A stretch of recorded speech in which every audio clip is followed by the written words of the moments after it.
স্বরচিত কবিতা শিকড়ের টান। তোর মনে আছে ঝুমা, সেই 28 বছর আগের কথা, যখন তুই 6-এ পড়িস? কত দূর হেঁটে স্কুলে আসতিস। আমার ছিল স্কুলের গায়ে লাগানো বাড়ি। ছুটির পরে একসঙ্গে সবাই মিলে যেতিস। আমার মনে দুঃখ হতো ভেবে, একসঙ্গে যেতে পারতাম যদি। এখন তো তুই দুবাইতে থাকিস। 28 বছর আগের কথা ফ্ল্যাশব্যাকে ভাবিস।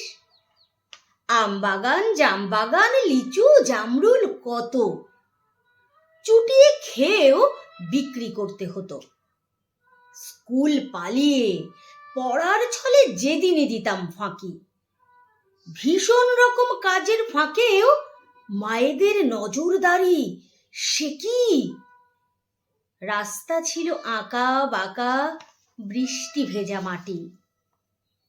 সে যে যেখানেই থাকি, শিকড়টাকে ধরে রাখার প্রতিশ্রুতিটা যেন রাখি।